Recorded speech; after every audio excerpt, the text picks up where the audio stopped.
Are you ready? Are you ready?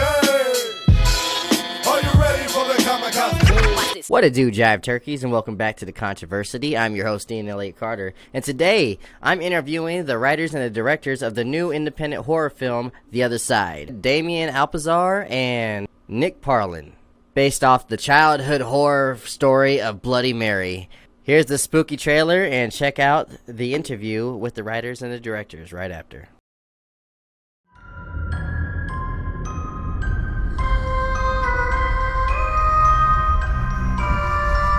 Quite the party. I got 3 dead, I got 1 missing.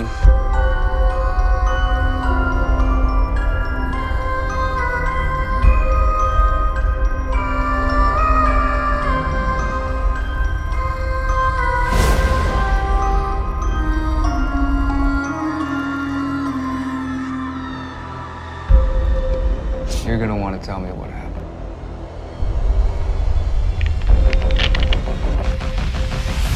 You wouldn't believe me anyway. The officer's in here now. Let's go!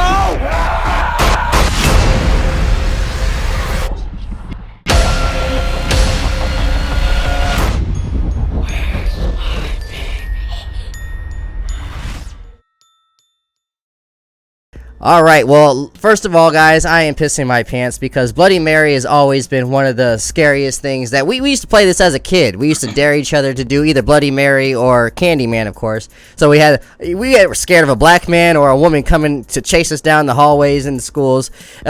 So this question is for you both. What made you guys want to do the classic horror movie of The Other Side, which would be obviously about Bloody Mary? What made you guys decide to do this one? I'll let Nick take the first stab at this one. Go for it. You know, when I was a teenager, early teens, not late teens, I would have never fallen for that. I would have thought it was stupid. I was at a party and they told me to go into the bathroom and say her name 3 times with the light off. So I went into the bathroom. Of course, I was being, stupid, and I turned the light off and said her name 3 times, and then I turned the light back on and I said, "See, guys, like nothing happened." And all of a sudden, whoom, the shower curtain like kicked back, and there was a girl that was hiding behind the shower curtain, and she's I just about peed my pants, and wow. It's just a very vivid memory. And I was just like, you know what? I researched her, and I was like, there's not really a main backstory to her. So I wrote a short story about her, and then Damian and I pieced together a much bigger story. So.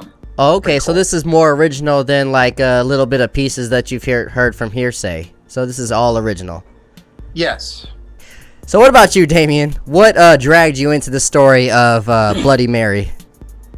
Well, a couple things. For starters, I've worked on a couple other horror shorts and some other horror stories in the past. In particular, I worked with Dominic Smith on the Nightmare fan film that we did. And it was, I've always wanted to explore horror IPs of our own. The thing is that you end up, with something like Nightmare, is that the chances of like the studios giving us permission to see that to fruition, it was a long shot, but we took it. You know what I mean? Right. When Nick mentioned this to me, I was like, well, here's a character who A, everyone knows, and B, the way that we pitched it was, hey, how about a modern day version of her? And the thing that this is where the collaboration started breaking in. I was intrigued about a modern day thing, but I wanted to respect the fact that she's been around for a very long time. So Absolutely. We both started doing the deep dives, the Google searches, and not only was there not a real story, not a particular story about Bloody Mary, but there's a lot of confusion. Some people confused her with like Mary Queen of Scots, or they confused her with like, other figures that have, bathed in blood in the past and things of that nature. And I was like, okay, well, none of those actually tied directly to Bloody Mary. So her backstory is open, which is great. It gives us the opportunity to really create our own backstory for it. but there is lore. There's a lot of legend of mirror rituals, and there's a lot of legends of spiritual summonings, and there's a lot of legends of blood sacrifices and mothers, angry mothers that are, you know, searching for disembodied children and things of that nature. So I'm like, okay, wait a minute. So there's something there that we can make our own. But then, like anything else, we started talking about it, like, well, what is a modern day horror? Because let's face it, a lot of times that you hear about a scary woman, a scary spiritual woman, she's typically like, she's from way back in the day, or she's dressed in black, or she's like, you know, like, why can't someone from here and now turn into a horrible monster, a horrible creature? Right. That's one of the things that I liked about like Freddy and Jason and those kind of guys. Those guys weren't from like back in the day. You know, they're like, you know, think about it. Jason probably died like what, 5 years, 2 years before he started becoming Jason. Like, it wasn't like a huge amount of time difference between his death and his horror haunting. And same thing goes for Freddy. Freddy only waited like one generation. I mean, he died when the kids were not even born, and then he came back when they were teenagers. So, you know, that's my thing, is that I was like, we can make something with this story that is modern. It's for horror people today, and it's still, I mean, everybody just knows her. Everybody knows her name. That's one of the things that we liked about it. So That's dope, man. I'm glad that you guys That's dope, man. I'm glad that you guys made it into modern times, because yeah, a lot of these creepy witchcraft stuff that you do see from like the 1800s and below, it is kind of weird. You never see a ghost with like FUBU jeans that it's like sagging his pants. So I'm glad that you made it to the 2000s. There's a lot of story you could do with that, of course. What is the weirdest thing that you guys found in your research, though? That of course, that obviously you guys mentioned that they didn't really connect or make a clear story, though. But what is the weirdest thing you researched about Bloody Mary from the dark web? One of the things that we found that I think was probably the most interesting was the different rituals that they had for Bloody Mary. Mm-hmm. So everybody knows about saying her name 3 times in the mirror. One of the ones that we stumbled across, which is one of the more unique ways of calling her, was saying her name 3 times in the mirror and blowing out a candle.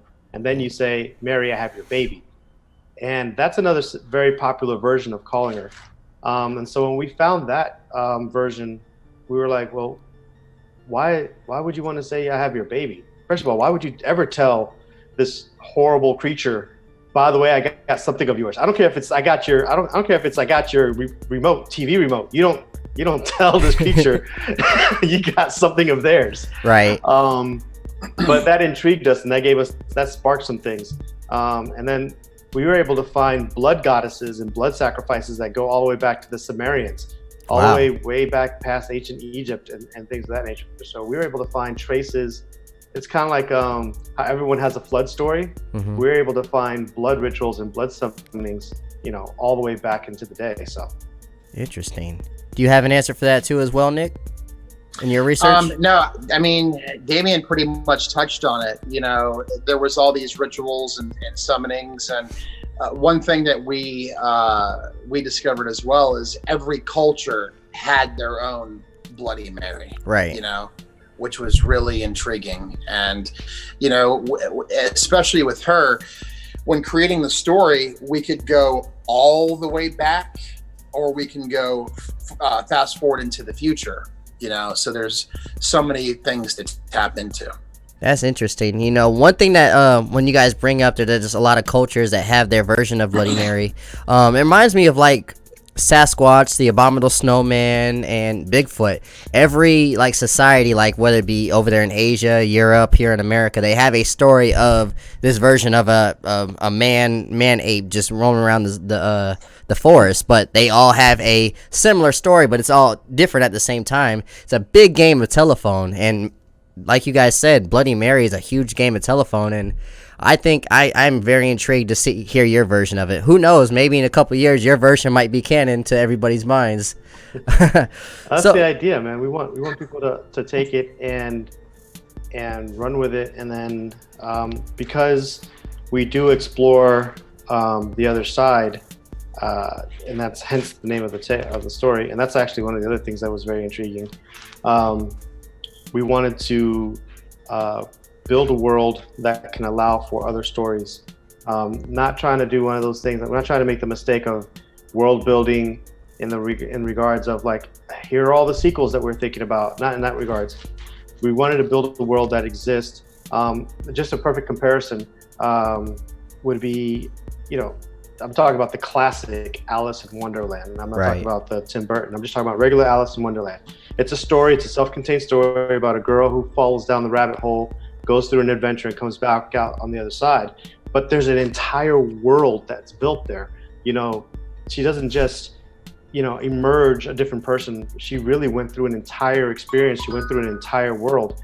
And that's what we're like, the world of the undead, or the world of the demons, and the world of the possessed, and the worlds of other spirits, that's an entire world. I mean, these things don't just, you ever wonder, like, okay, this is going to sound funny, but you ever wonder what the hell Freddy's doing when he's not in someone's dream?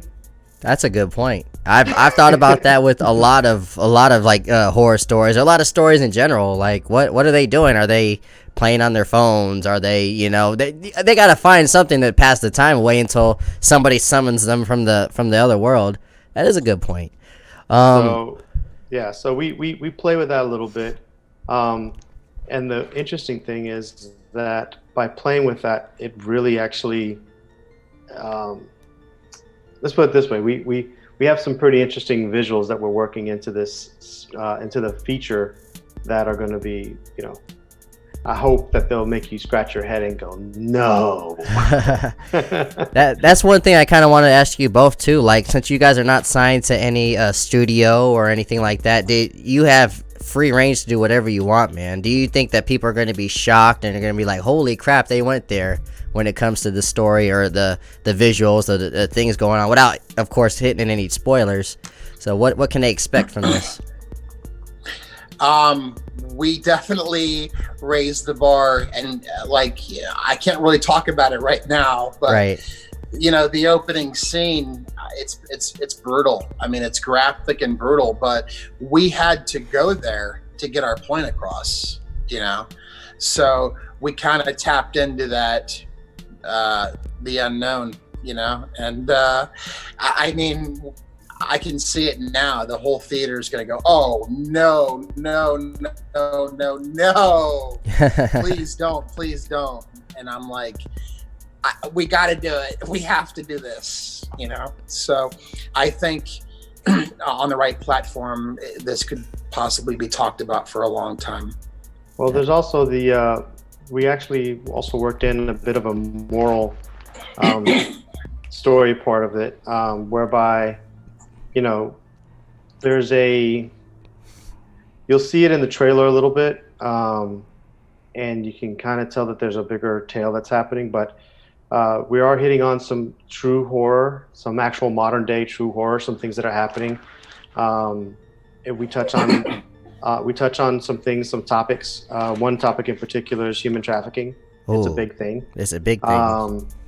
And so it's not, even though we encompass it in a story of horror, there are things in, even in our short, that kind of hints at a bigger problem, a real problem.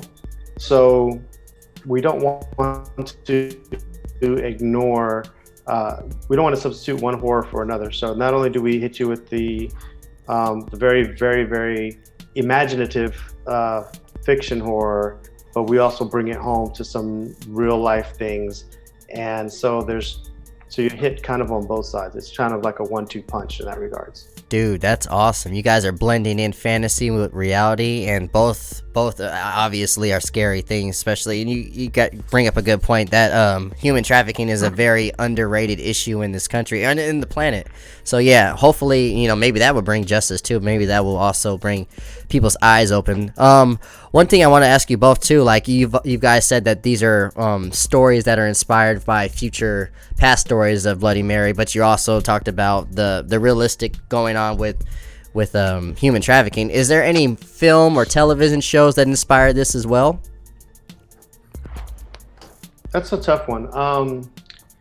I mean, I look towards different media. I look for the medium because I if anything, we looked at the medium of horror, and we looked at the medium and said, okay, inspired by what came before it and said, okay, wow, that's really cool. But more like, okay, what haven't we seen yet? Right. So if anything, it's inspired us to try to push to do something a little different. But yeah, man, you know, I love. I'm gonna tell you what inspires me the most. It's my wife. She probably watches more horror than any women out any woman that I know personally. So when we pitch an idea to her and she's like rolls her eyes and says, "Seen it? Oh, you mean like this? Oh, you mean like that?" And I'm like, "Dang it, I gotta keep trying," because she will shoot it down in a heartbeat. So we've seen a lot of different films, a lot of different horrors, and then so we try to, you know, you get inspired. There's no doubt you're inspired, but I can't pinpoint any one particular thing that drives what we're trying to do. That's too funny. You ever just be like, okay, since you've seen it all, how would you kill me, baby? How would you do it? What is your vision of that? I've asked her that flat out, and we have a lake nearby, and she says, "See that lake? See those gators?" So I know if I ever go missing, you know where to find me. Absolutely. I'll keep an eye on that if you ever go missing. Hey, Nick, so what type of movies or anything like in the past that ever inspired you with this film? You know, the Saw. It's a good example. I saw a lot of Saw in this trailer, by the way. I saw a lot of Saw in this trailer. Yeah. Yep.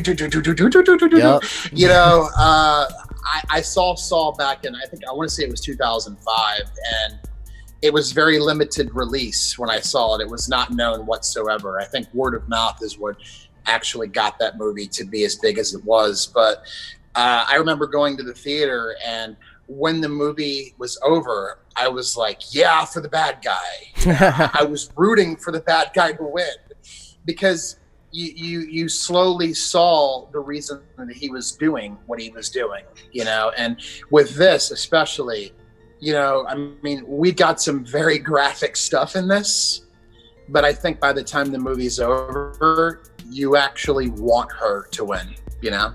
Yeah. Dude, I feel like those are the best movies when you can sympathize with the villain, whether it be like comic book movies or whether it be the villain. Like, yeah, they went through some shitty stuff. There's always evolution to where people are in their lives, where they're at now. There's always something that happened before that. People are not born evil, you know. But, you know, I love that. I love that. It seems like I'm waiting for some great character development. I really appreciate that. That really matters to me.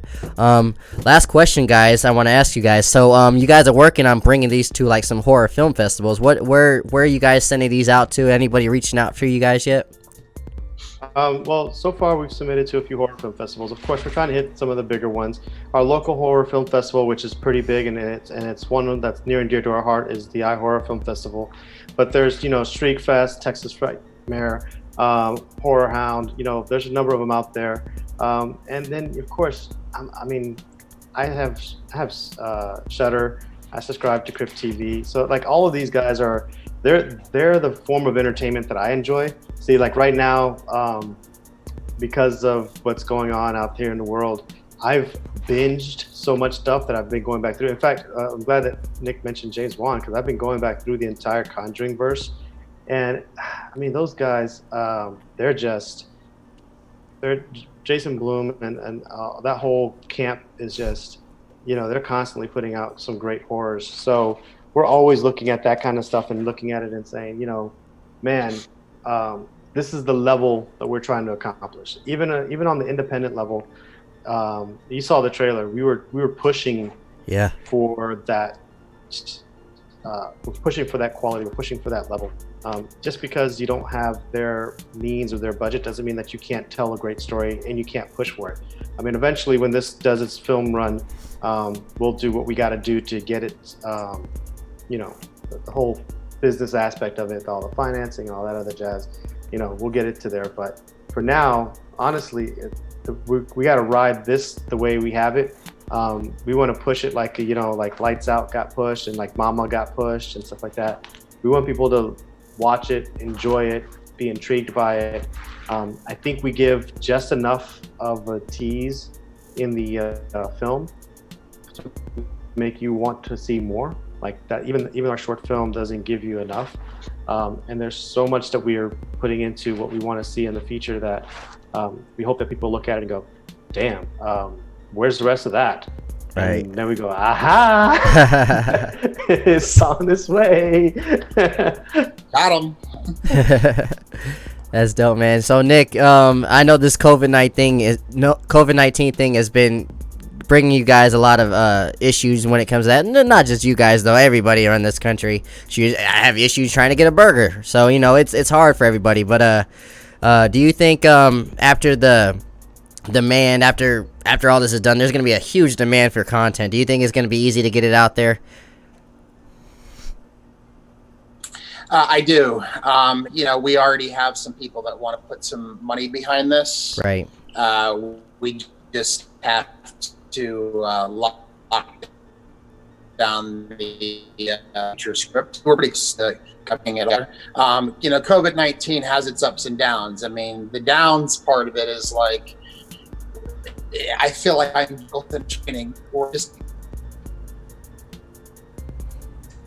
Oh, okay. We're going. Seeing the same thing to come up with a lot more, creativity. I've been doing a lot of writing and a lot of creating different things. So. He's thinking of more ways to kill his the people he keeps seeing over and over and over again. He's like, what? If I could, yesterday I thought I was going to kill you this way, but today I have a way more creative way to do it. Yeah, that's pretty much sums it up. I fibbed earlier because I talked about not being inspired by certain things, but I am inspired by a few things. It just so happens that this was just like right here because I was showing it to somebody else. But yes, I am inspired by the James Wans and those kind of the horror filmmakers. But this is my boy right here. Robert, where he is, Robert Rodriguez, Rebel Without a Crew. This was like one of my first inspirations right there. When you want to talk about a dude who's big on the indie filmmaking and show the whole world that you can do indie filmmaking on a budget and how you want to be a director, pick up a camera. No, he said, "You want to be a director, get a business card, put your name on it, put director underneath it. Now you're a director. Now go pick up a camera and go shoot something."